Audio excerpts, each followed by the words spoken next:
배우는 하나님의 방법입니다. 챕터를 보도록 하겠습니다. 자, 챕터 7을 펴주시고요. 자, 오늘 이제 헌금에 대해서 살펴봅니다. 헌금이란 무엇인지, 그리고 왜 성도들이 헌금 생활을 해야 하는지, 성경이 헌금에 대해서 무엇이라고 말하는지를 배워보셔야 합니다. 자, 제가 늘 말씀을 드리지만, 우리가 성경을 읽을 때 우리에게 이렇게 삶의 변화와 또 어떤 결단과 희생과 헌신을 요구하는 말씀들이 분명히 있어요. 그러나 기록된 말씀을 우리가 받아들이는 대로, 받아들이고 싶은 대로 해석으로 바꿀 수 없다. 이걸 여러분이 꼭 기억하시고, 나는 하나님 말씀하시면 듣겠습니다 라는 마음으로 여러분이 들으시기를 부탁을 드릴게요. 자, 그래서 이 강의 때는 성경이 헌금에 대해서 뭐라고 얘기를 하는지를 좀 배워보겠습니다. 교재는 244페이지고요. 소유권에 대한 이해 챕터를 보겠습니다.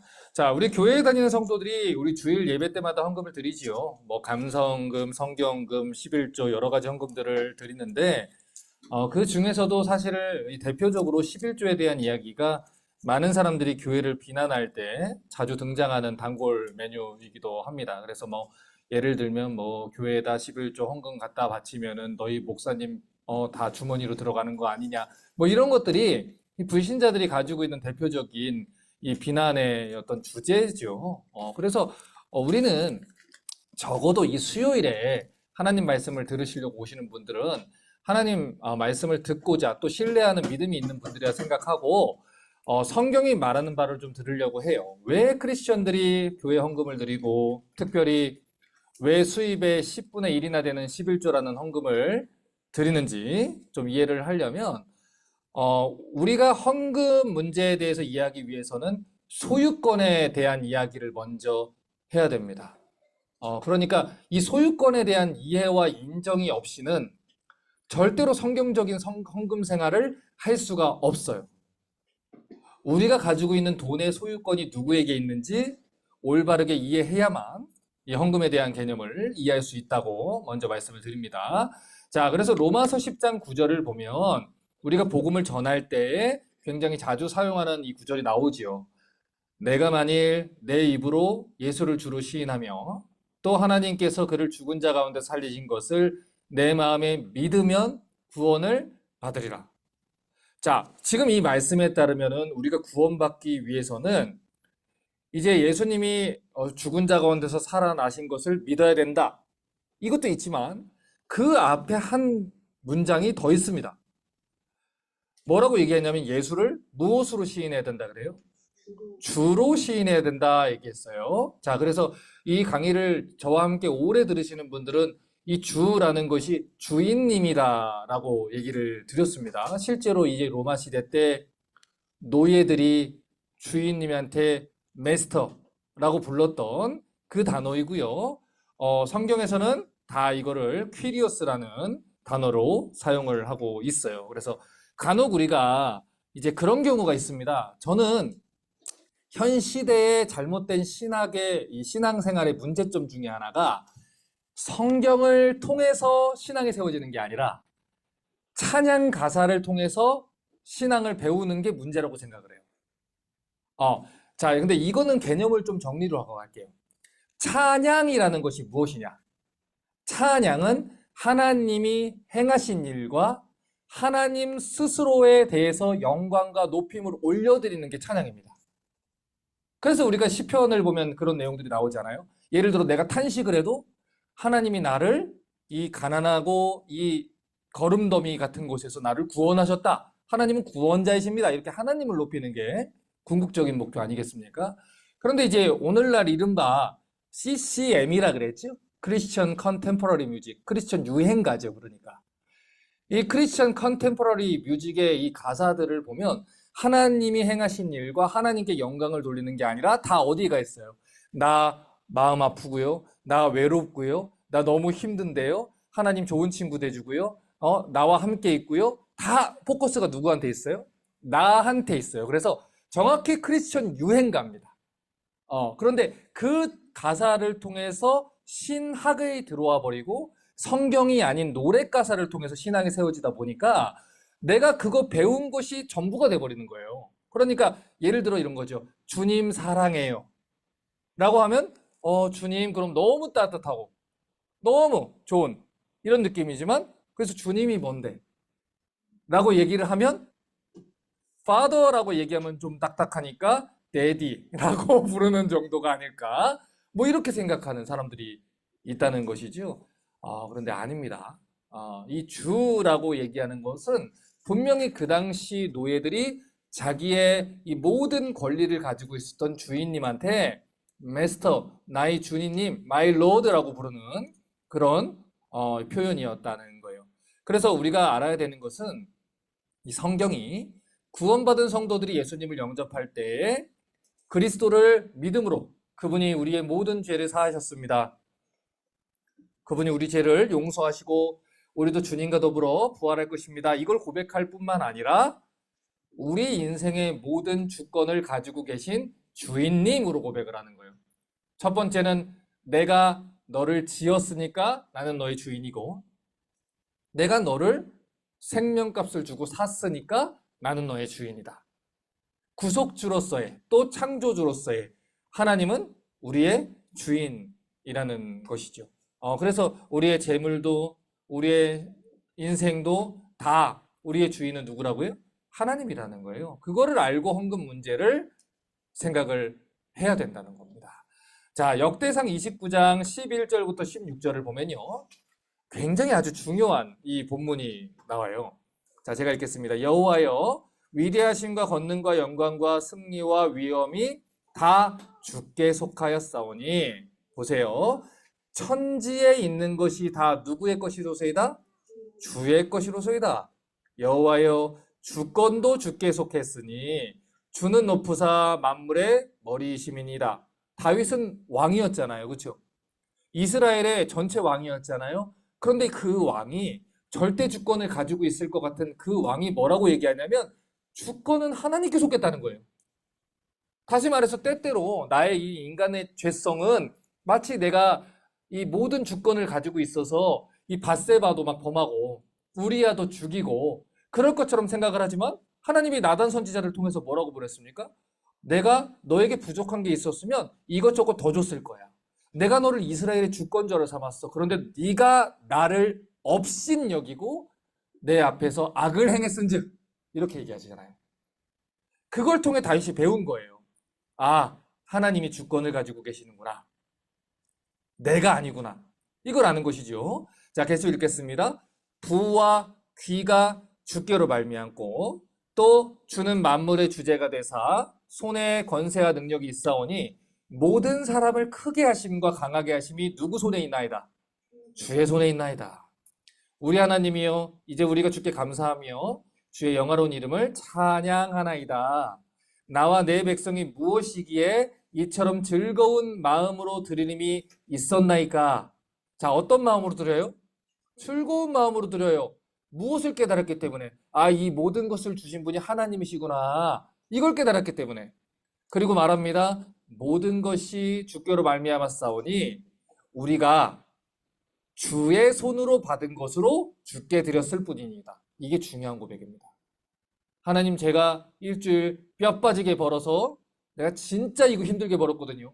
그런데 그 중에서 아껴서 드립니다가 아니라 주의 손에서 받은 것으로 주께 돌려드렸을 뿐입니다. 라는 것이지요. 우리는 우리 조상들과 같이 주님 앞에서 이방 나그네와 거류민들이라 세상에 있는 날이 그림자 같아서 희망이 없나이다.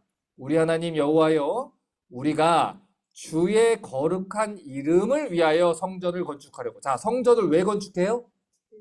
주의 거룩한 이름을 위하여. 미리 저축한 이 모든 물건이 미리 저축을 했대요. 그러니까 다윗이 이 우발적으로 그냥 하는 게 아니라 그냥 기분이 오늘 좋아가지고 아싸 기분이다. 하나님 오늘 제가 용돈 좀 드릴게요. 이런 게 아니라 내가 이 성전을 통해서 하나님의 영광을 높이기 위해서 하나님 제가 이거 정말 기쁜 마음으로 준비한 거예요. 미리 저축했다는 거예요. 모든 물건이 다 누구의 손에서 왔어요? 주의 손에서 왔으니 미리 저축은 했지만 그것도 누구에게 왔어요? 주의 손에서 왔어요. 다 주의 것입니다. 자, 이 이스라엘의 왕이었던 다윗이 드린 기도예요. 여러분, 왕이잖아요. 그 당시 이스라엘에서 가장 부자 아니겠습니까? 그런데 그 왕이 저축을 미리 하는 거예요. 하나님 나라를 위해서 저축을 하는 거예요. 여러분, 그 당시 이스라엘 백성들은 성전이 없었어요. 그래서 이 성막이라고 부르는 이 천막 텐트에서 예배를 드렸단 말이에요. 그런데 다윗이 그 당시에 이제 그 성막에서 예배를 드릴 때마다 마음이 너무 안 좋은 거예요. 왜 마음이 안 좋냐면 자기는 이 화려한 이 궁전에서 살고 있는데 지금 하나님의 언약궤, 하나님의 이름이 높임을 받는 곳은 저 더운 그곳에서 막 피비린내 나고 더럽고, 그리고 이제 해달의 장막이 이제 제일 위에 덮었다고 말씀을 드렸잖아요. 거무튀튀한 그 초라한 모습에 해달의 장막이 있다고 그랬잖아요. 그 초라한 모습 안에 하나님이 거기서 영광을 받는다고 생각하니까 나도 지금 이렇게 하는데 우리 하나님이 이렇게 하면 되겠는가? 그래서 내가 나보다 훨씬 더 좋은 곳에 하나님을 모시리라 라는 소원을 갖게 된 것이죠. 그런데 하나님이 다윗에게 그 성전을 짓는 거 허락하지 않으시고 아들 솔로몬에게 이 성전을 건축을 해라 이렇게 얘기를 했어요. 그래서 다윗이 솔로몬이 성전을 건축할 수 있도록 이 예물을 미리 준비를 해주는 것이지요. 자, 그런데 지금 우리가 읽은 이 본문에서 공통적으로 들어가 있었던 내용이 뭡니까? 다윗이 준비한 건 맞는데 그 모든 재물들은 다 누구로부터 왔어요? 하나님으로부터 왔다는 거예요. 자기는 하나님께로부터 온 이 재물을 그냥 하나님께 돌려드린 것뿐이다. 이렇게 고백을 한다는 거예요. 그러니까 우리의 헌금이 이와 같은 인식 속에 있어야 된다고요. 첫 번째 뭐예요? 하나님의 영광을 위해서. 그렇죠? 하나님을 기쁘시게 하기 위해서. 두 번째, 이거 그러나 내가 내 힘으로 마련한 게 아니고 이거 다 하나님이 주신 거예요. 다 하나님이 주신 거예요. 그러니까 주인이 누군지 알고 있죠. 그리고 목적이 분명하죠. 그리고 하나님의 사랑에 대한 마음으로 이 일을 감당을 하는 거예요. 자, 그래서 이 우리가 헌금을 드린다는 것, 이 헌금이 무엇인지 여러분이 잘 이해를 하셔야 돼요. 하나님이 주신 것을 하나님의 일을 위해서 하나님께 드리는 것. 그게 헌금입니다. 여러분, 우리 크리스천들이 하나님 나라 백성이라고 했잖아요. 그럼 하나님 나라의 왕은 누구라고요? 하나님이란 말이에요. 우리의 왕이신 하나님이 가지고 있는 소원이 뭡니까? 땅끝까지 이르러 이 복음이 전해지는 거예요. 한 사람이라도 더 구원하는 것, 그것이 하나님의 마음이에요. 그래서 하나님은 온 세계에 교회가 세워지기를 원하시고 온 세계의 말씀의 사역자들이 들어가서 그들에게 예수 그리스도의 복음을 전하고 그들이 창조주 하나님께 돌아와서 하나님의 이름을 찬송 돌리기를 원하신다는 말이에요. 그 일을 위해서 하나님이 사용하시는 도구가 무엇이냐? 교회라는 것이지요. 자, 248페이지 한번 보시죠. 248페이지입니다. 전부 다 하나님이 주신 것입니다. 여러분, 신명기 말씀을 보면요. 이 신명기 말씀은 이스라엘이 가나안에 들어가기 전에 홍해 사건을 경험하지 못하고 또 유월절 사건 뭐 이런 것들을 잘 모르는 이 출애굽 2세대들, 그러니까 젊은 세대들한테 주는 말씀 아니겠습니까? 가서 너희 하나님 이렇게 섬겨야 돼. 이런 말씀이잖아요. 자, 그런데 신명기 8장을 보면요. 재물에 대해서 경고를 하시는 말씀이 있어요. 자, 신명기 8장 11절부터 18절 잘 보세요. 내가 오늘 내게 명하는 여호와의 명령과 법도와 규례를 지키지 아니하고 내 하나님 여호와를 잊어버리지 않도록 삼갈지어다. 내가 먹어서 배부르고 아름다운 집을 짓고 거주하게 되며 또 내 소와 양이 번성하며 내 은금이 증식되며 내 소유가 다 풍부하게 될 때에 내 마음이 교만하여 내 하나님 여호와를 잊어버릴까 염려하노라. 여호와는 너를 애굽 땅 종되었던 집에서 이끌어내시고 너를 인도하여 광대하고 위험한 광야 곧 불뱀과 정갈이 있고 물이 없는 간주한 땅을 지나게 하셨으며 또 너를 위해 단단한 반석에서 물을 내셨으며 내 조상들도 알지 못했던 만나를 광야에서 먹이셨나니 이는 다 너를 낮추시며 너를 시험하사 마침내 내게 복을 주려 하시면느니라. 그러나 내가 마음에 이르기를 내 능력과 내 손의 힘으로 내가 이 재물을 얻었다 말할 것이라. 내 하나님 여호와를 기억하라. 그가 내게 재물 얻는 능력을 주셨음이라. 이같이 하심은 내 조상에게 맹세하신 언약을 오늘같이 이루려 하심이라. 모세가요 정확하게 예언하는 거예요. 너 가나안 땅 들어가서 이제 전쟁 다 그치고 이제 먹고 살만하게 되면 너희가 소도 많아지고 양도 많아지고 집도 생기고 비즈니스도 잘 되고 직장에서 승승장구하게 되고 차도 좋은 차 타고 가게 되면 그때 하나님 딱 잊어버리고 아, 나 부자구나. 나 이렇게 성공했구나. 아빠가 얼마나 열심히 살아서 이렇게 된 줄 알아? 라고 하는 날이 온다는 거예요. 하나님이 은혜를 주신 것인데 그게 내 힘으로 된 게 아닌데 교만해져서 하나님을 잊어버린다는 것이죠.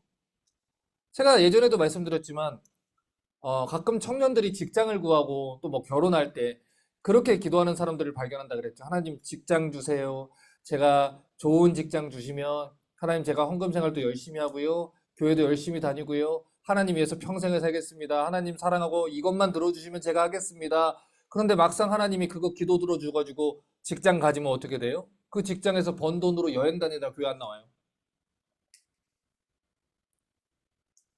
하나님 결혼만 시켜주시면 내가 하나님 열심히 가정을 섬기겠습니다. 그랬더니 그 결혼해서 그 남편과 여행 다니도록 교회 안 나와요. 하나님 자식만 주시면 제가 하나님 열심히 생기겠습니다. 섬기겠습니다 했더니 그 자식 그 좋은 대학 보내겠다고 쫓아다니느라고 교회를 안 나와요.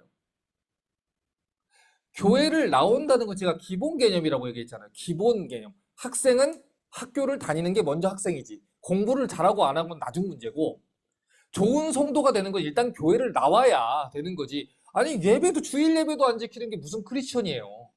그렇잖아요. 그렇죠? 근데 이제 결국에는 기도는 그렇게 했는데 하나님이 기도를 들어주시니까 자기가 노력해서 그렇게 이룬 줄 알고 예배 자리로 떠나서 자기 마음대로 산다는 것이죠. 그렇게 번 돈으로 큰 집을 살죠. 비싼 차를 사지요. 그리고 페이먼트 갚아야 되니까 주일에도 일을 해야 되지요. 그 페이먼트들을 갚아야 되니까 헌금 생활 못 하지요. 페이먼트를 갚아야 되니까 제일 먼저 뭐부터 줄여요? 헌금부터 줄이는 거예요.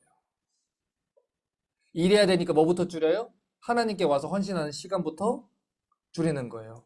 그렇게 점점 더 하나님에게서 마음이 멀어지는 거라고요. 그래서 지금 하나님이 미리 신명기에서 말씀을 주신 거예요. 신명기 8장 17, 18절 다시 한번 보세요. 그러나 네가 내 마음에 이르기를 내 능력과 내 손의 힘으로 내가 이 재물을 얻었다 말할 것이라. 너 그렇게 할 거야. 그러지 마. 이 얘기예요. 그렇게 하지 마. 너 할 거야. 그런데 하지 마. 근데 모세의 말대로 됐지요. 그대로 되잖아요. 가나안 땅에 딱 들어가서 여호수아가 딱 죽고 나니까 아니 그것도 아니야. 여호수아 한 11장만 딱 되고 나니까 어떻게 해요? 그 땅의 전쟁이 그쳤더라. 안 해버리죠. 지금 당장 먹을 게 있으니까 지금 당장 살 수 있는 게 있으니까 안 싸우는 거지요. 가나안 땅을 정복해야 되는데 안 싸우는 거지요. 청년 때 부족할 때 아무것도 없을 때는 하나님 도와주세요. 하나님은 충분해요. 하나님 위해서 살게요 했는데 이제 내 거 생기고 내가 지킬 거 생기고 내가 사는 게 힘들고 더 누리고 싶고 그러니까 그때부터 못하는 거지. 여러분 바빠서 예배 자리를 떠나는 거 아니고요. 분주해서 봉사 자리 떠나는 거 아니고요. 돈이 없어서 헌금 생활을 못하는 게 아니에요. 하나님 사랑하는 마음이 없어서 그렇게 되는 거예요, 여러분. 일례를 들어드릴까요? 우리 남자 형제들.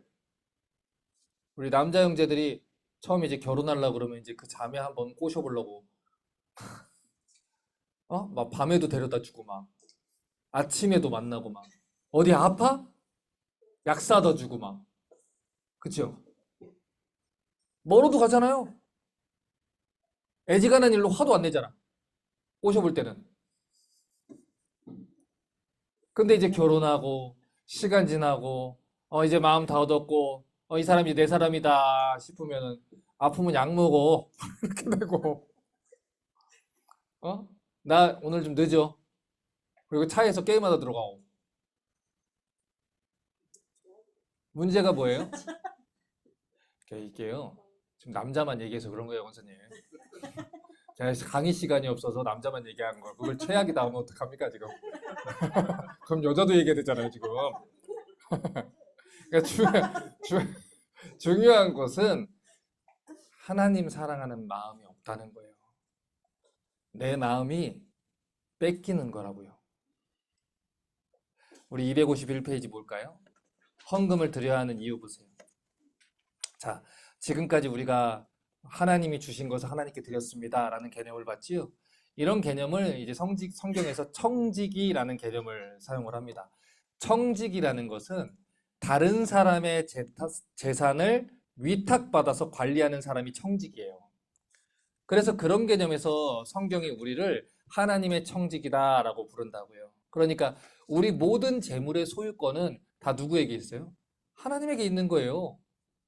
그러니까 우리는 단지 하나님의 재물을 맡아서 관리하도록 위임 받았을 뿐이라고요.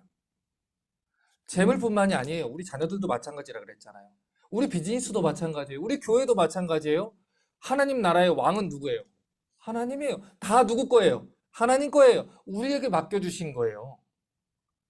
우리가 하나님을 대리해서 하나님을 위해서 이것들을 관리를 한다는 거예요. 자, 그러면 이제 심플하게 다시 말씀드릴게요. 모든 재물의 소유권이 하나님한테 있다면 우리의 모든 재물은 주인이신 하나님의 뜻에 맞게 사용이 되어져야 되는 거예요. 하나님이 기뻐하시는 곳에 쓰여야 되고요. 하나님의 것을 맡아서 사용하는 마음으로 사용을 해야 된다는 거예요. 자, 그러면 우리가 왜 헌금을 드려야 되는지, 왜 성경이 특별히 또 11조에 대해 얘기하는지 좀 볼게요. 그 전에 또 한 가지 알아야 되는 건 우리는 하나님의 청지기예요. 대신 관리하는 사람이지 소장농이 아닙니다.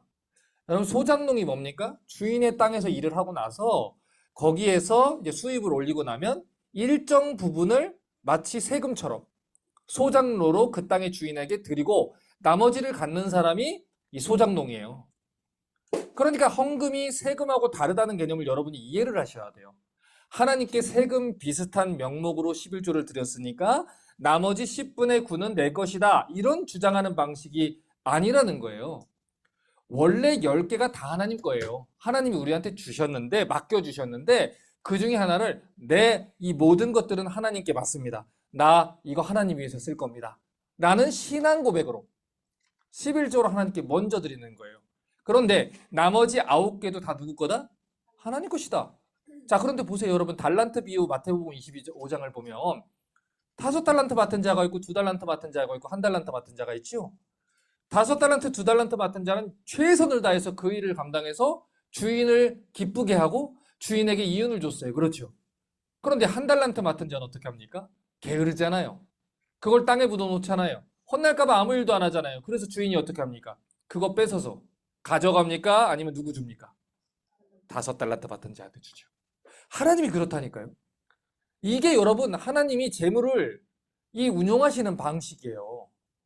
그러니까 예를 들어서 이런 거예요. 제가 저희 아들한테 예를 들어서 50불짜리를 줬는데 걔가 가가지고 아싸 50불하고 다 탕진하면 다음에 제가 그 50불 주겠습니까? 안 주죠. 안 줘요. 저희 딸이 통장에 분명히 30불이 있었거든요. 30불이 있었는데 저희 이번에 이제 생일 때 저희가 100개 먹어가지고 30불밖에 없었어요. 근데 이제 학기 바로 전날에 시작하기 전날에 딸하고 이제 아들하고 이제 그랩바인몰에 이제 둘이서 놀러 간 거예요. 근데 갔는데 하람이가 이제 미드스쿨 가는 게 너무 이게 본인이 부담을 갖는 걸 봤나 봐요, 딸이. 그래서 이제 아빠 몰래 아빠가 자꾸 예금하라고 하니까 이제 권사님들이 가끔 이게 용돈 주시거든요. 그걸 이제 비상금으로 가지고 있었나 봐. 어, 그래가지고 그날 받았나 봐요. 그래서 돈에 쌈짓돈으로 한 50불 가지고 있었나 봐요. 그래서 그거 가지고 레고랜드에 가가지고 33.24불, 그 레고를 동생을 사준 거예요. 미들스쿨 잘하라고. 그러면은 아빠가 그거 보면 예뻐요, 안 예뻐요? 예쁘죠? 그럼 아빠가 어떻게 했겠어요? 아니요, 대신 안 줬죠. 집에 와서 사준 건 사준 거예요. 그러면 하람이가 기쁨이 없잖아요. 누나가 줬다는 걸 모르잖아요. 그러면 가만히 둬두고 하람이 씻으러 가. 그리고 예슬이 잠깐 와봐. 그리고 용돈으로 50불을 줘요. 네가 동생을 사랑해서 이런 마음을 품었기 때문에 아빠는 그게 너무 예뻐. 예슬이 너무 잘했고 아빠는 그거를 칭찬해주고 싶어. 예슬이가 앞으로 하나님 주신 재물을 하나님 기쁘시게 하면 하늘아버지도 너한테 그렇게 맡길 거야. 이게 하나님 나라 백성들의 재물의 원리예요. 그러니까 목사님 저는 왜 이렇게 하나님이 돈을 안 주시죠? 왜 안 줄까요 그거? 돈을 주면 막 이거 막 뽑고 막 뭐 이상한 거 막 뽑아오고 막 게임하는 데 쓰고 어디다 쓸데없는 데다 쓰고 막 그러면은 아빠 그거 주겠어요? 줘봐야 저거 쓸데없는 거 살 텐데. 그렇죠? 근데 그걸 가지고 하나님 마음에 아버지 마음에 기쁘게 쓰는 자들은 5달란트 맡은 자가 돼서 어떻게 돼요? 그것도 받는 거예요. 이게 비밀이라니까 이게. 우리에게 주신 건 다 하나님 거죠. 여러분 그거 하나님 기쁘시게 위해서 한번 써보셔요. 그러면 하나님 맡긴다니까요. 그럼 뭐 하면 돼요? 또 하나님 기쁘시게 위해서 쓰면 돼요. 물론 여러분한테 남는 건 없어. 우리 계속 쓰니까. 그렇잖아요. 우리는 계속 주니까. 지금 말씀식당 통장 잔고가 그렇거든요. 오면 나가고, 아이고 저 목사님 짜나 다시 나가고, 아이고 저 목사님 또 짜나라 그럼 나가고. 그럼 없어요. 그런데 하나님이 계속 사람들을 통해서 채워주시는 거예요. 하나님이 맡길 만한 사람한테 주셔요. 근데 그게 아니라 내가 아니요 이게 내 건데요? 안 되는데요? 예슬아 너 이번에는 좀 동생 좀 해보면 어떨까? 나도 써야 되잖아. 이렇게 하면 아빠한테 용돈 받는 건 긁는 거예요. 여호와를 기쁘시게 할 것이 무엇인지 시험하여 보라. 그렇죠? 정확합니다. 하나님 뜻대로 한번 써보세요. 하나님이 얼마나 복 주시는지 한번 써보세요. 근데 그게 아니라 반대로 이거 내 겁니다. 내가 하겠습니다. 내 거 즐기겠습니다 하면 아까 신명기 말씀처럼 되는 거예요.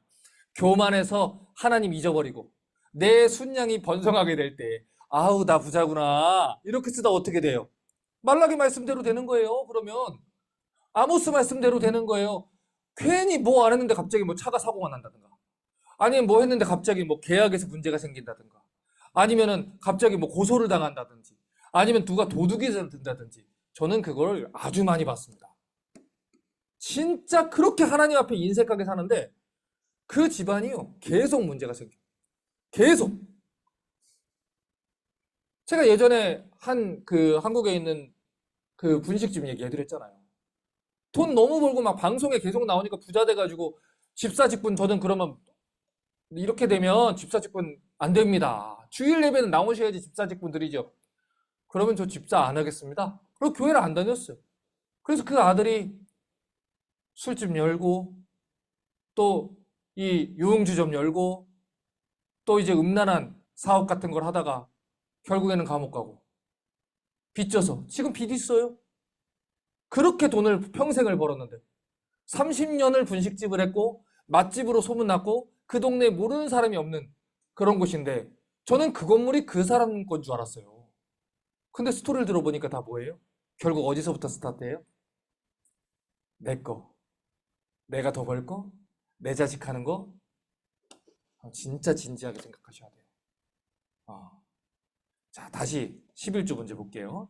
자, 그러면 왜 하나님이 이 구약시대 때 11조를 드리고 했는지 한번 보세요. 민수기 18장 23절에서 26절입니다. 그러나 레위인은 회막에서 봉사하며 자기들의 죄를 담당할 것이요. 이스라엘 자손 중에는 기업이 없을 것이니 이는 너희 대대의 영원한 균례라. 이스라엘 자손이 여호와께 거제로 드리는 11조를 레위인에게 기업으로 주었으므로 내가 그들에 대하여 말하기를 이스라엘 자손 중에 기업이 없을 것이라 했노라. 여호와께서 모세에게 말씀하여 이르되 너는 레위인에게 말하여 그에게 이르라. 내가 이스라엘 자손에게 받아 너희에게 기업으로 준 11조를 너희가 그들에게 받을 때에 11조의 11조를 거제로 여호와께 드릴 것이라. 이 거제라는 것은 들 거자를 쓴다 그랬잖아요. 마치 왕에게 이렇게 바치듯이 올려 바치는 제사의 방법이에요. 우리 레위기 이제 또 배우실 분들은 이제 그때 배울게요. 자, 그렇게 이제 이 거제로 11조를 드리라고 했는데 여호와께 거제로 드리는 11조를 하나님이 레위인에게 기업을 주었다는 거예요. 여기서 말하는 기업을 오늘날의 말로 표현하면 일자리예요, 일자리. 그런데 하나님이 왜 레위인들한테 그 11조를 하나님이 주셔서 일자리로 주게 하셨어요? 레위인이 성막을 돌보고 성막에서 제사를 돌보고 나머지 시간에는 뭐 하겠어요? 말씀을 가르치게 되어 있어요. 그러니까 하나님은 이스라엘 12지파 그 사이사이에 이 레위 성들을 다 마련하셔서 이스라엘 백성들이 하나님의 율법을, 하나님의 말씀을 잊지 않고 주님의 이 성경 말씀에서 벗어나지 않도록 그 말씀의 교사요, 기준으로 레위인들을 거기다가 심어놨다는 것이지요. 이 성막이 나중에 성전이 되는 것이고 이 성전이 결국 교회가 되는 거 아니겠습니까? 기능적으로. 자, 그렇죠? 민수기 3장 12, 13절 보세요. 보라 내가 이스라엘 자손 중에서 레위인을 택하여 이스라엘 자손 중에 태를 열어 태어난 모든 자를 어떻게 했은즉 대신하게 했은즉 레위인은 내 것이라. 처음 태어난 자는 다 내 것임은 내가 애굽 땅에서 처음 태어난 자를 다 죽이던 날에 이스라엘의 처음 태어난 자는 사람이나 짐승을 다 거룩하게 구별했음이니 그들은 내 것이 될 것입니다. 나는 여호와니라. 자, 민수기 1장 47절에서 53절도 볼게요. 그러나 레위인은 그들의 조상의 지파대로 계수에 들지 않았으니 이는 여호와께서 모세에게 말씀하 이르되 너는 레위 지파만은 계수하지 말며 그들을 이스라엘 자손 숫자를 세는데 넣지 말고 그들에게 증거의 성막과 기구와 모든 부속함을 뭐하게 해라? 관리하게 하라. 이 교회를, 성전을 돌보게 하라는 것이죠. 그들은 성막과 모든 기구를 운반하며 봉사하며 성막 주위에 진을 칠지며 성막을 운반할 때는 레위인이 그것을 걷고 성막을 세울 때는 레위인이 그것을 세울 것이요 외인이 가까이 오면 죽일지며 이스라엘 자손은 막사를 치되 진영별로 각각 진영과 군기 곁에 칠 것이나 레위는 증거의 성막 사방에 진을 쳐서 이스라엘 자손의 회중에게 진노가 임하지 않게 할 것이라. 레위는 증거의 성막에 대한 책임을 지킬지니라 하셨습니다. 이스라엘 자손이 그대로 행하되 여호와께서 모세에게 명한 대로 행했더라.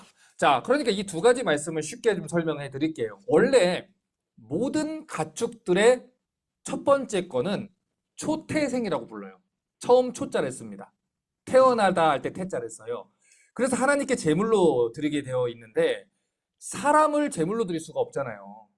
양의 첫 새끼 드리고 뭐 소의 첫 새끼 드리는데 첫째 아들 잡아서 드릴 수 없잖아요. 그렇죠? 그렇기 때문에 하나님이 이스라엘 12지파 중에서 한 지파를 초태생처럼 하나님 구별을 해서 받으신 거예요. 그래서 다른 기업을 갖지 않고 오직 성막의 일, 오직 교회에서 예배하고 말씀 가르치는 일, 여기에 전념하라고 기업을 맡겼다는 거예요.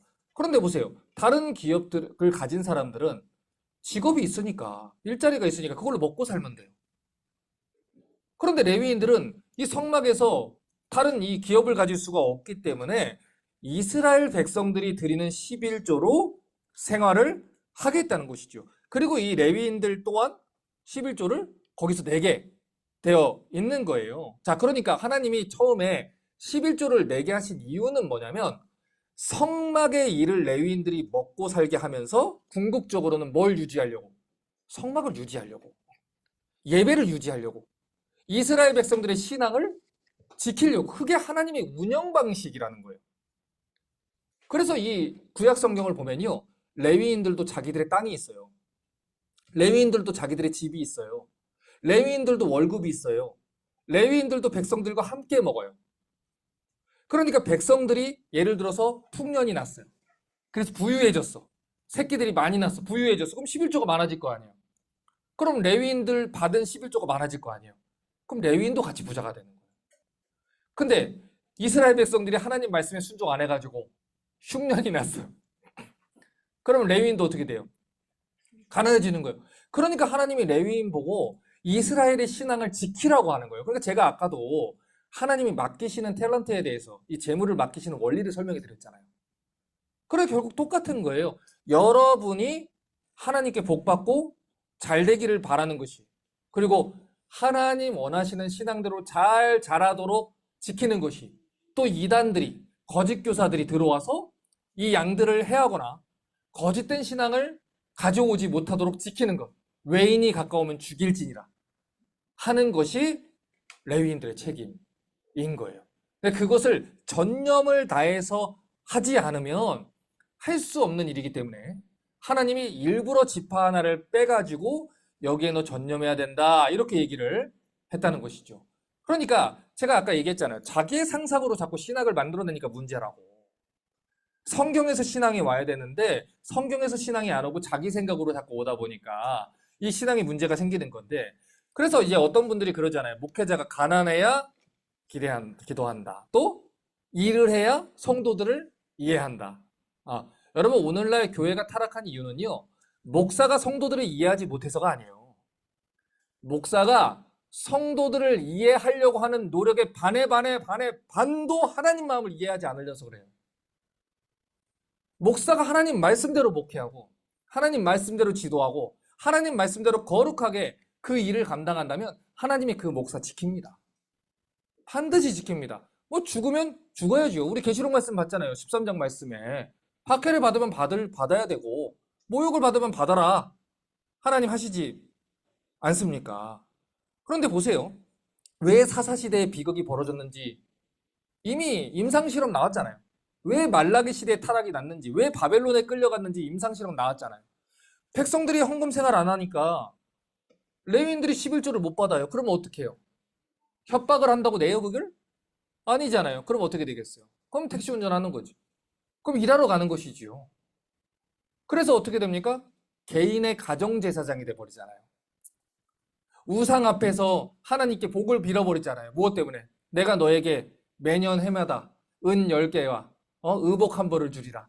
여기에 딱 미가의 그 엄마의 말에 스카웃이 돼버리지 않습니까? 제가 지난번에 한 목사님을 만났는데 다른 교회에서 온 장로님 한 분이 교회 헌법에 따르면은 이 임직이 안 되는 거예요. 시간이 필요한 것이죠. 다른 교회에서 왔으니까.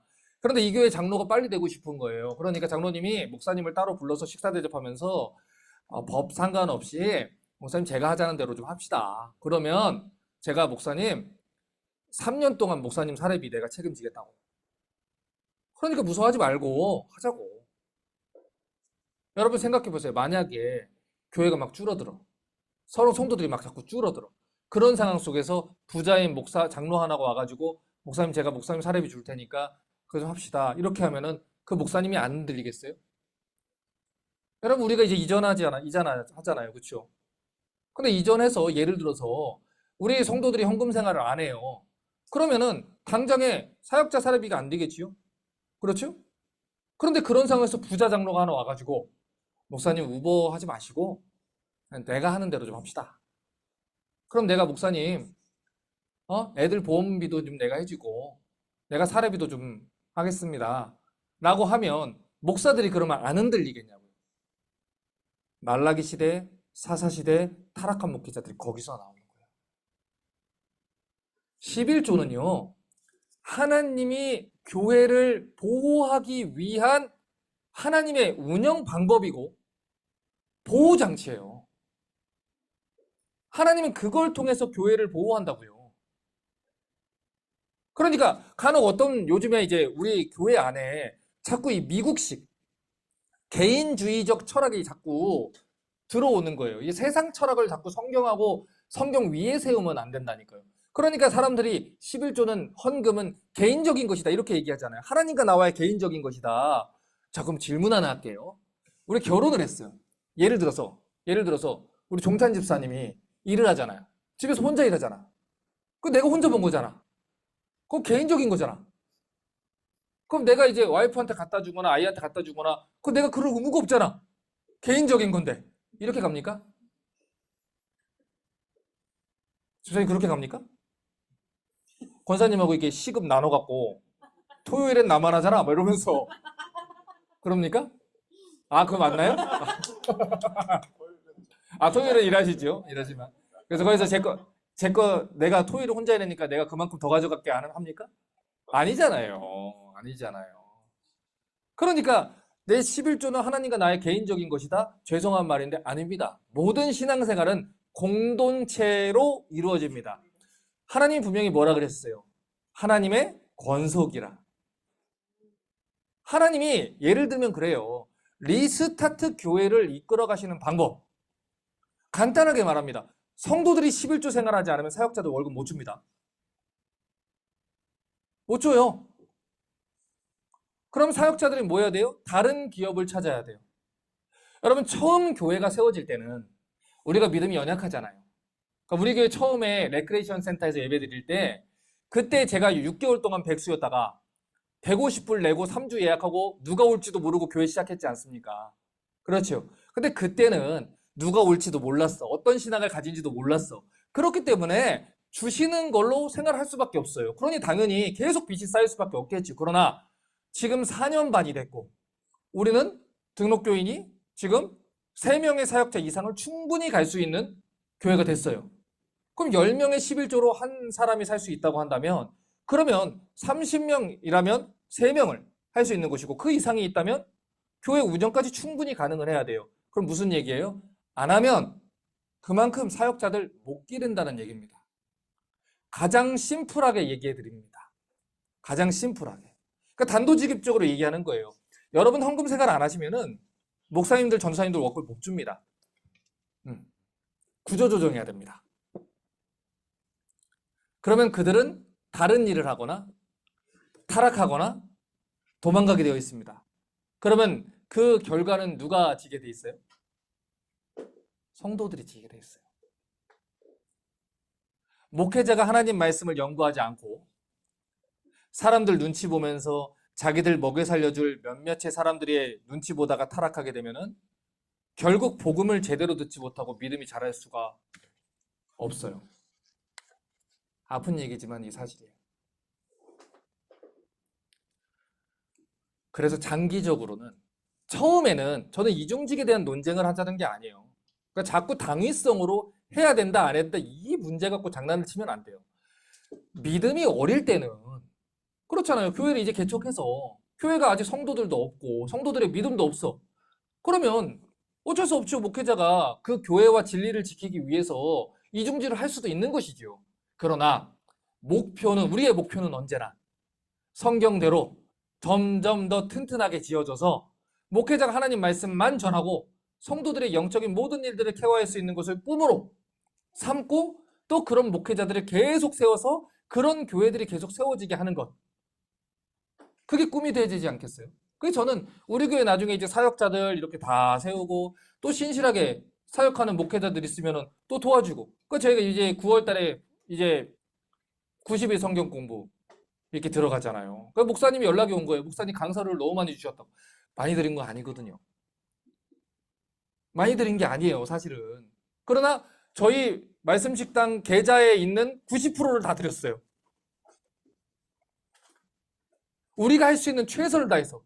왜냐, 그 목사님이 개척교회를 하시면서 생활비가 없는 걸 너무 알기 때문에 응원하는 마음으로. 그 돈이 다 어디서 와요? 성도들이 후원해주고 헌금하고 하는 데서 오는 것이죠. 자, 그럼 또 한 가지 있어요. 자, 한 가지 물어볼게요. 여러분 월급을, 우리 혜진 집사님 월급을 체이스에서 줍니까? 하나님이 줍니까? 하나님이 주죠. 지연이 월급을 거기 원장님이 줘요? 사장님이 줘요? 하나님이 줘요? 하나님이 주시죠. 목회자도 성도들의 11조로 월급을 받아요. 그러니까 체이스에 있는 고객들이 가가지고 돈을 맡기기도 하고 여기 가서 스시집에서 또 병원에서 손님들이 와서 치료비를 내기도 하지만 궁극적으로 주시는 분은 하나님이잖아요. 여러분이 목회자들 월급을 주는 게 아니에요. 아까 신명기 말씀 그랬죠. 너희가 가나안 땅에 들어가서 은금이 번식하고 교만하게 될 때에 내 손으로 그 소유를 얻었다 할 것이다. 그러니까 몇몇 장로님들이 뭐라고 얘기합니까? 목사님 헌금 누가 주는 줄 알아요? 하나님이요. 실제 있었던 일이라니까 저랑. 목사님 월급 누가 주는 줄 알아요? 하나님이요. 이랬었어요. 한 10초 정도. 이랬었어요. 누가 주긴 누가 줘요? 하나님이 주시는 거지. 우리는 하나님께 드리고 하나님이 우리한테 주시는 거, 맡겨주시는 거예요. 교회는 목회자의 사업체가 아니에요. 목회자가 교회로 비즈니스를 하는 게 아니에요. 목회자들은 교회를 맡아서 담당하는 직원일 뿐이고 이 교회의 주인은 하나님이시고 여러분은 하나님께 드리고 저도 하나님께 드리고 하나님이 이 목회자들을 사용하시고 길러 가시는 겁니다. 이 원리를 분명히 아셔야 돼요. 신명기 14장 27절부터 29절 보세요. 내 성읍에 거주하는 레위인은 너희 중에 분깃이나 기업이 없는 자니 또한 저버리지 말지니라. 매 3년 끝에 그해 소산의 10분의 1을 다 내어 내 성읍에 저축하여 너희 중에 분깃이나 기업 없는 레위인과 내 성 중에 거류하는 객 나그네와 고아와 가부들이 먹고 배부르게 해라. 그리하면 내 하나님 여호와께서 내 손으로 하는 범사에 내게 복을 주시리라. 여러분 이 신명기 말씀에 이미 여러분이 복 받는 거에 대해서 얘기를 해놨어요. 전 지금 기복주의를 얘기하는 게 아닙니다. 하나님이 아닌 복만을 추구하는 기복주의 잘못된 거죠. 그러나 하나님이 복 주신다고 했는데 그걸 무시하는 것도 잘못되는 거예요. 하나님 여러분한테 복 주시기를 원해요. 여호와는 너에게 복을 주시기를 원하며, 그렇죠? 하나님 복 주시기를 원한단 말이에요. 그런데 그 방법을 이미 적어놨어요. 이미 가난한 자, 고아, 과부들, 레위인들 저버리지 말아라. 그럼 하나님이 네가 하는 범사에, 범사가 무슨 뜻이에요? everything의 every work이에요. 우리가 하는 모든 일에 하나님이 복 주실 것이다. 이 약속을 믿는 거예요. 여러분 저는 이 사실을요 분명히 믿어요.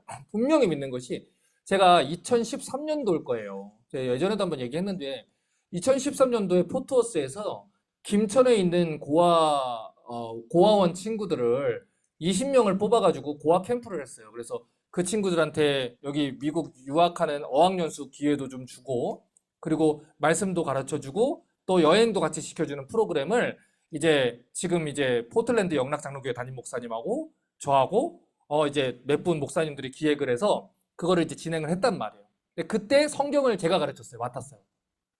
그러니까 저는 고민이 너무 많았다는 거예요. 왜냐면 이 아이들은 어렸을 때 엄마 아빠가 버리고 간 애들이잖아요. 얘네한테 하나님 아버지를 어떻게 설명해야 되는 걸까? 하나님 아버지가 너를 사랑해. 이게 너무 힘든 거예요, 저한테 그게. 그래서 2달 동안 그걸 놓고 막 씨름하고 기도하고 하나님 앞에 나가게 되는데 하나님이 그 집회에, 그 일주일 집회 가운데 하나님 역사를 하시는 거예요. 애들이 막 이제 난리가 난 거죠. 그러니까 아십니까? 그 어떤 것보다 은혜 받아서 묶인 인연은 끈끈합니다. 그러니까 애들이 막 우는 거예요. 마지막 날에 막 목사님 가지 마세요. 내가 가는 게 아니야. 니네가 가는 거야. 난 여기 살아. 니네가 가는 거야. 목사님 가지 마세요. 왜 그러나 했더니 맨날 누가 와서 간 거죠. 맨날 뭐 봉사활동 왔다가 가고 도와주러 왔다가 가고 정 붙이면 가고 그러니까 애들이 정을 못 붙이잖아요. 그러니까 막 울고 그러는데 우리 인연은 여기까지 할 수 없잖아요. 그래서 또 이제 마음속에 주시는 또 은혜가 있으니까 목사님이 이번 여름에 사실 일정도 없었어요. 그때 뭐 일정이 없었어요. 그런데 목사님 이번 여름에 니네 보러 갈게. 그래서 갔어요. 김천에. 김천에 한 번도 가본 적이 없어요. 근데 김천까지 내가 렌트를 해가지고 김천이요? 김천 아시는 분? 나도 기억이 안 날 때 나는 GPS를 쓰고 가는 거라. 저는 3년 반을 다닌 교회 길도 모르는 사람이에요. 그러니까 김천까지 갔어요. 그래서 가서 아이들한테 그때 이제 아이들을 만나는데 이 아이들을 어떻게 잘 대해야 될지 잘 모르겠더라고요. 무슨 선물을 이거 선물을 사주면은 혹시라도 동정한다고 하면 어떡할까 싶기도 하고 이걸 어떻게 해야 아이들을 좀 응원을 할까 싶어서 편지를 다 썼어요. 걔네들 20명한테. 다 써가지고 그래서 애들 용돈을 넣어갖고 너의 꿈을 응원한다고. 10년 뒤에, 20년 뒤에 하나님이 너의 인상을 붙들고 있는 거를 목사님한테도 알려줘라. 그러고 해서 다 준 거예요. 그러니까 그 한국에 가서 저도 설교도 하고 했을 거 아닙니까? 하고 설교도 열심히 하고 여기저기서 용돈도 많이 주고 했는데 나는 정작 올 때는 마이너스야. 그리고 돌아왔어요. 근데 늘 그랬단 말이에요. 그런데 저는 제 삶을로 분명하게 증거할 수 있어요. 하나님이 그렇게 어렵고 가난하고 고아들, 과부들, 레위인들, 목회자들 돌보는 사람들이요. 하나님 복 주셔요. 하나님 복 주신다니까. 전 그거를 경험하고 살아요. 저희 아버지 어머니를 통해서도 경험하며 살았고 저 또한 그거를 경험하며 살았고 분명히 성경이 얘기하잖아요. 성경은 계속해서 얘기하는 거예요. 하나님 말씀대로 해봐라. 하나님 복 주는지 안 보는지 한번 봐봐라. 답답해서 오죽하면 시험해봐라 하는 거예요. 그래서 여러분 우리 찰스 스펄전 목사님 다 알잖아요. 이 스펄전 목사님 이런 얘기 했다니까요. 헌금에 대해서 이야기하지 않는 목회자만큼 악한 목회자 없다 이렇게 얘기하셨어요. 왜 그래요? 그 헌금이 교회를 세우는 원리이기 때문이에요. 그런데 내가 좋은 사람 되기 위해서. 아니 자기는 담임 목사니까 괜찮지. 담임 목사니까 뭐 성도들이 뭐 챙겨줄 수 있겠지. 그러나 나머지 다 어떻게 돼요? 부사역자들은 다 어떻게 되겠어요? 여러분 제가 처음 사역했을 때 20년 전에 사역비하고 지금 파트타임 한국의 전도사님 사역비들하고 그렇게 차이가 없어요. 제가 오늘 신문에서 2025년도 한국 군인들 월급을 받거든요. 2025년도 병장 월급이 205만 원이래요. 그러니까 전도사님들 다 군대 다시 가. 여러분 헌금 이야기 불편하지요. 그러나 목회자는 성도들이 안전하게 구원의 길을 걸어갈 수 있도록 지켜야 하는 동시에 또 그들을 하나님 말씀대로 살도록 보호하고 지켜야 되는 책임을 받았어요. 그래서 여러분 자꾸 속으시면 안 돼요. 여러분 원래 옆집 아저씨는 여러분이 잘못해도 다 웃어주는 거예요.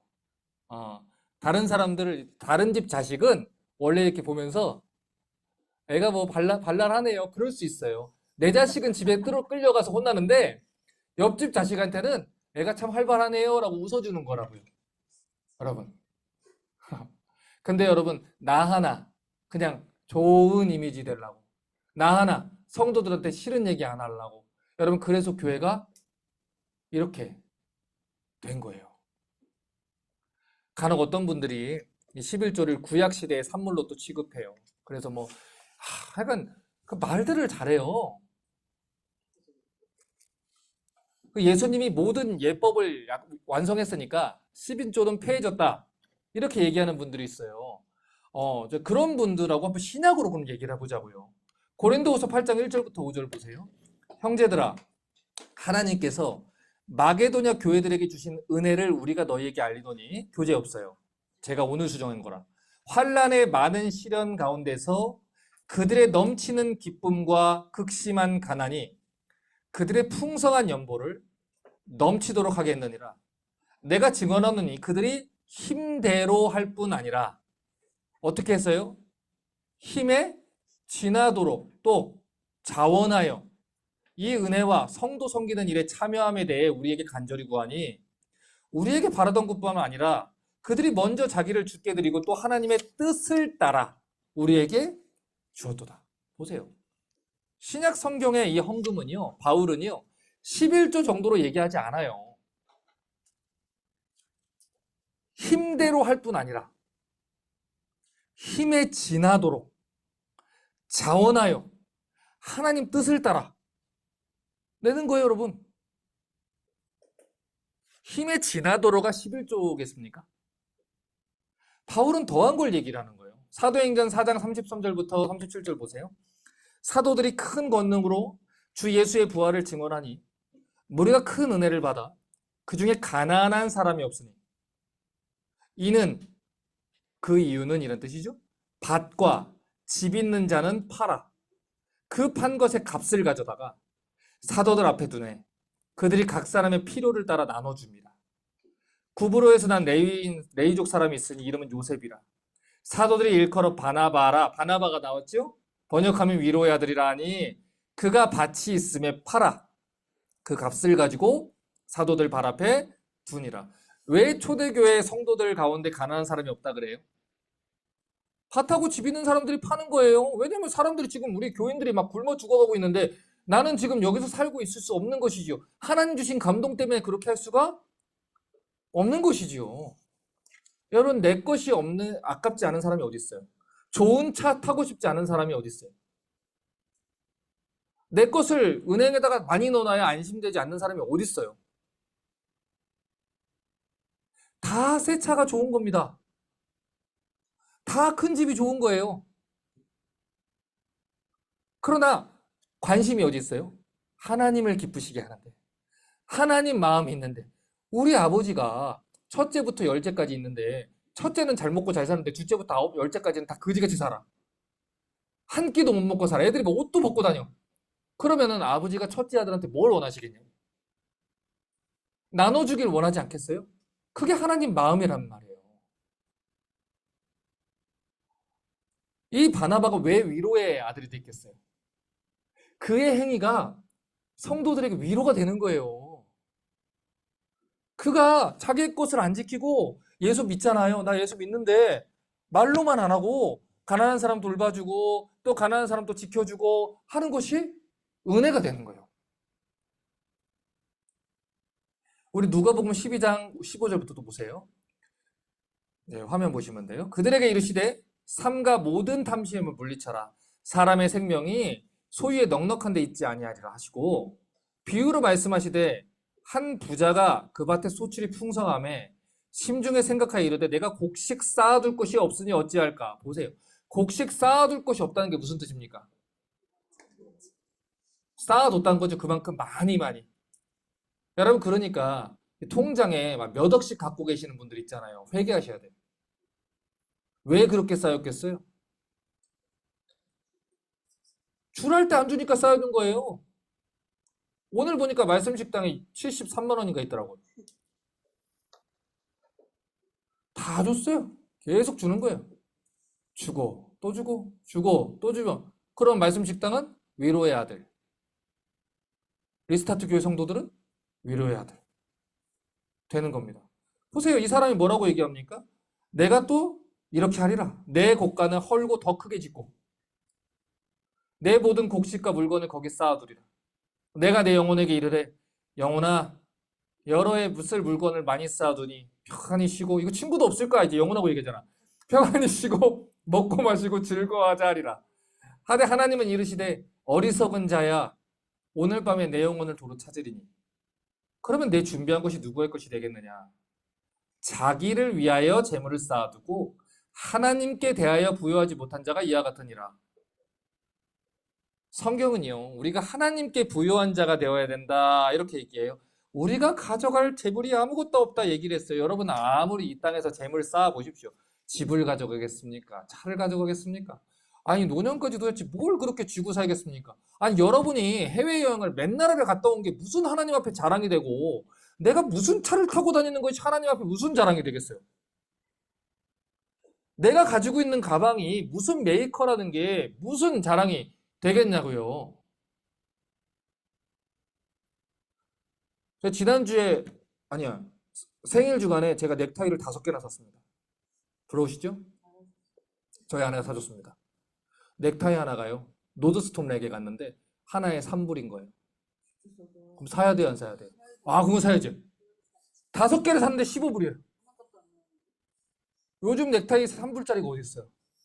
그럼 3불짜리 내가 강단에 그거 넥타이 차고 가면은 하나님이 영광을 안 받으십니까? 그러면 그때 막 그 영성이 안 나오나? 3불짜리 넥타이를 맸기 때문에 하나님의 강단을 막 싸구려로 만들었네, 내가? 아니잖아요, 여러분. 아니잖아요. 여러분. 하나님께 부요한 사람이 돼야 된다는 거예요. 하나님께. 우리가 가지고 있는 신발은 하나님 아무 관심이 없어요. 우리가 무슨 티셔츠를 입고 있는지, 우리의 목에 무슨, 어떤 보석이 걸려 있는지, 여기에 저는 결혼 반지도 없다니까요. 우리는 결혼하자마자 팔았다니까요. 여기에 뭐가 있는지가 뭐가 그렇게 중요해요. 하나님한테는 아무것도 중요하지 않아요. 내 자식이 무슨 사립대학을 다니는지 그게 하나님한테 무슨 소용이 있습니까? 중요한 건 뭐예요? 하나님께 부요한 자냐? 네가 내 마음으로 이웃을 돌봤느냐? 연약한 자들을 지켰느냐? 내가 맡겨준 재물을 하나님을 기쁘시기 위해서 드렸느냐? 이거를 보는 거예요. 이거를 보는 거라고요. 258페이지 보세요. 하나님께 부요한 사람이 되십시오. 자, 그러면 성경이 왜 하나님께 11조를 드려야 된다고 하는지 신명기 26장 11절부터 15절 보세요.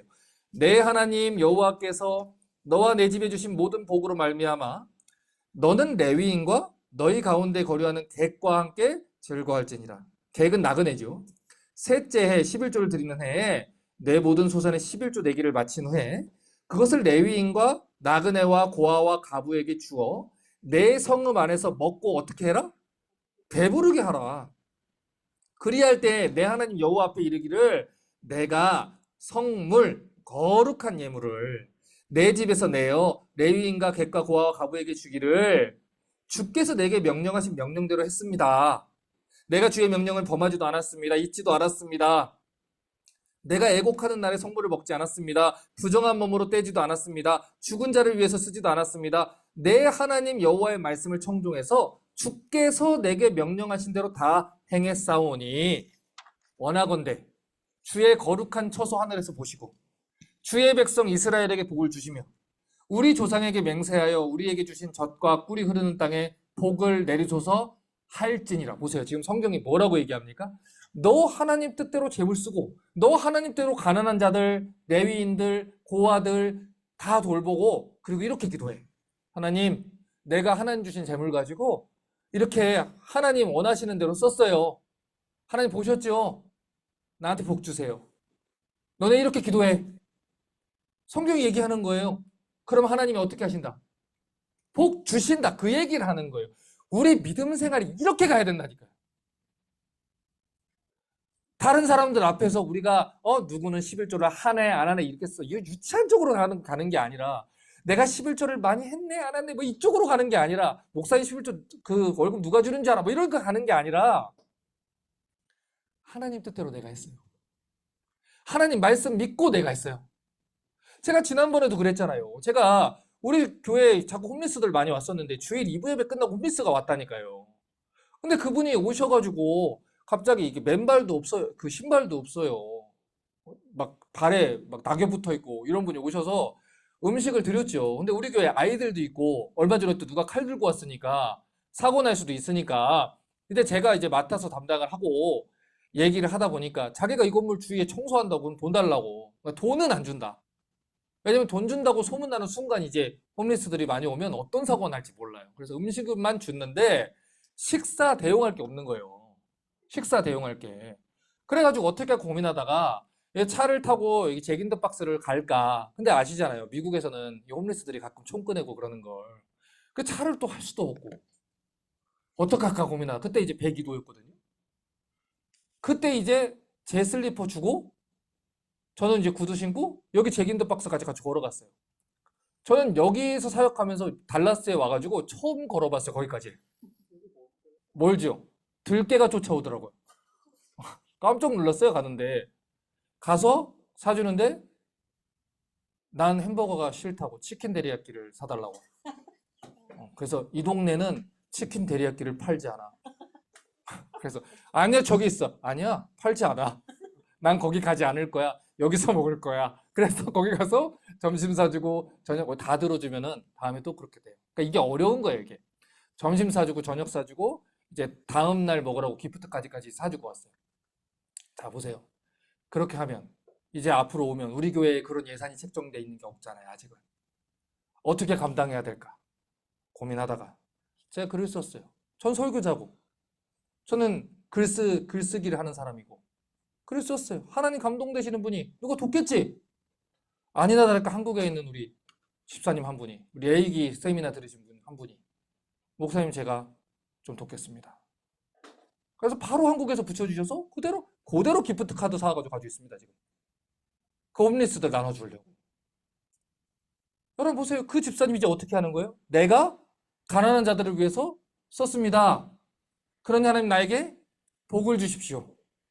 그렇게 기도하세요 집사님. 하시는 거예요. 그걸 알려주는 자가 목회자고 그렇게 해서 성도들이 복 받고서 살 수 있게 하는 거. 이건 기복주의가 아니에요 여러분.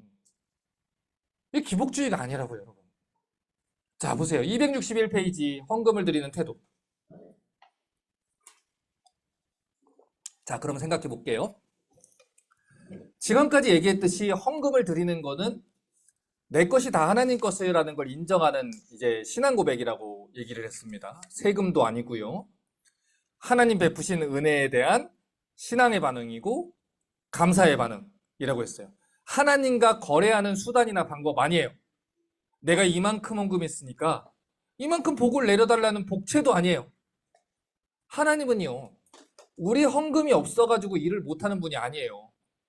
그렇잖아요. 학개서에서 뭐라 그랬습니까? 은도 내 것이요, 금도 내 것이다. 여러분 에스더 보세요. 에스더에서 모르드게가 에스더한테 뭐라고 얘기합니까? 에스더가 막 쭈삣쭈삣거리니까 네가 그 자리에 있는 것이 이날을 위한 것인지 어찌 아느냐. 너가 아니면 이스라엘은 유다인은 다른 데로 말미암아 구원을 받을 것이다. 그러나 너와 네 집에는 화가 있을 것이다. 그 얘기하잖아요. 그렇죠? 우리가 아니어도 하나님은 하나님의 일을 하십니다. 여러분이 안 해도 하나님은 하나님의 일을 하실 것입니다. 그러나 이것은요, 하나님이 복 주시는 기회라는 거예요. 기회라고요. 아까도 얘기했잖아요. 우리 예슬이가 하람이한테 그거 안 서줘도 돼요. 그렇잖아요. 그러나 그 아빠의 마음을 기쁘게 하는 그 행위가 아빠의 마음을 움직이는 거예요. 그러면 어떻게 됩니까? 안 나올 것도 나오게 된 거죠. 여러분 예를 들어서 제가 아들한테 과자 한 봉지 사줬다고 생각해 보세요.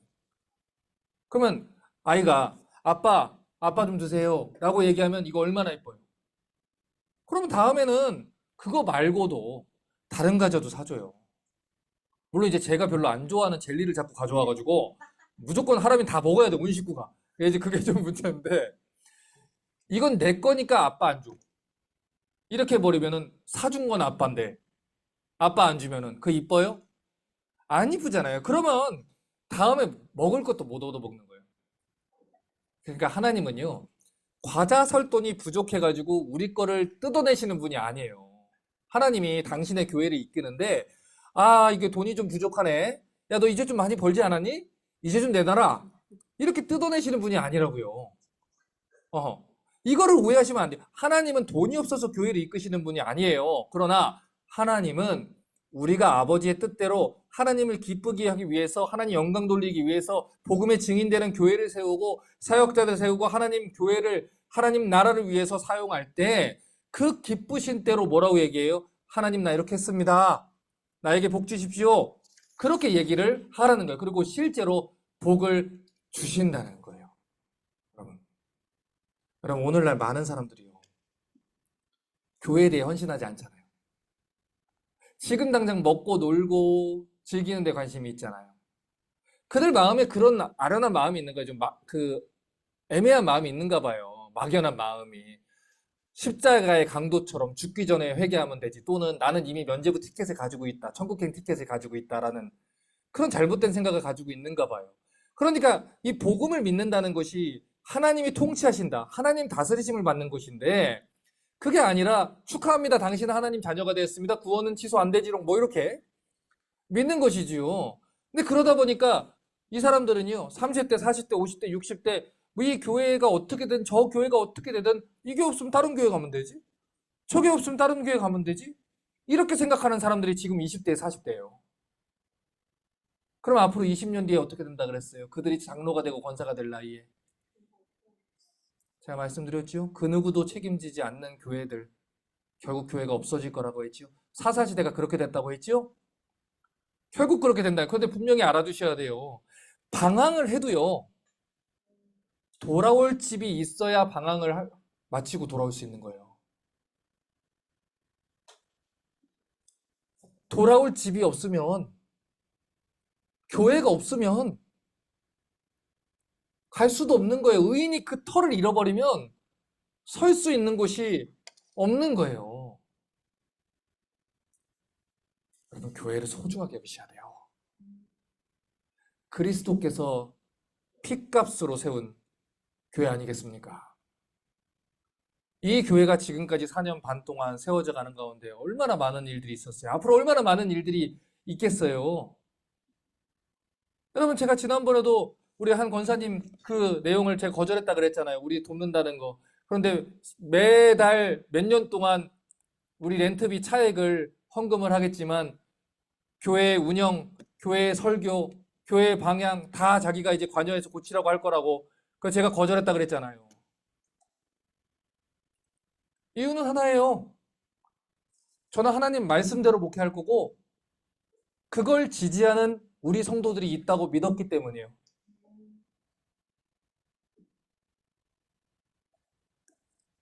이제 정리합니다. 고린도후서 9장 7절 볼까요? 자, 우리 이거 같이 한번 읽어보죠. 자, 우리 앞에 화면이 있죠? 같이 한번 읽겠습니다. 시작. 각각 그 마음에 정한 대로 할 것이요. 인색함으로나 억지로 하지 말지니 하나님은 즐겨내는 자를 사랑하시느니라.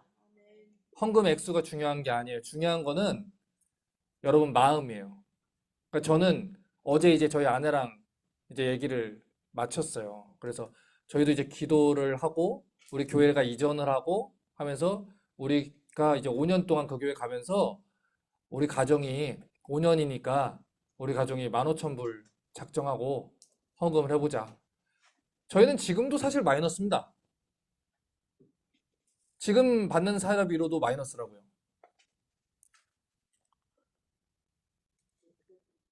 하나님이 많이 보내주지 않을까요?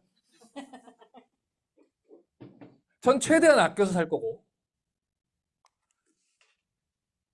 이 교회를 5년 동안 최선을 다해서 하나님 말씀을 전하는 교회를 세우기 위해서 저희 아내랑 최선을 다해서 절약하고 또 제가 이번에 또 부흥회를 가잖아요. 9월 1일에. 안 주시면 할 수 없고 혹시라도 강사를 조금이라도 주시면 뭐 그렇게 헌금을 또 하고 저희도 교회의 담임 목사지만 이 교회를 사랑하는 하나의 성도로서 이 교회를 위해서 헌신합니다. 그리고 저희는 하나님께 이렇게 기도할 거예요. 하나님, 제가 주님의 교회를 위해서 지난 20년 동안 그리고 앞으로의 5년 동안 이렇게 헌신을 했습니다. 내 것을 나눠서 부사역자를 나눠줬고 내가 평생 받아보지 못했던 사례비를 부사역자들한테 양보했고 지금까지도 이렇게 살고 있습니다. 비록 아이들 보험도 없고 가진 것도 없고 제 명의로 된 차도 하나 없지만 내가 하나님 위해서 이렇게 살았습니다. 그러니 하나님, 저와 제 자녀에게 복을 주십시오. 보십시오. 저희 가정이 얼마나 복받고 사는가. 그리고 여러분들도 복받고 사시기를 주님의 이름으로 축복합니다. 기도합니다.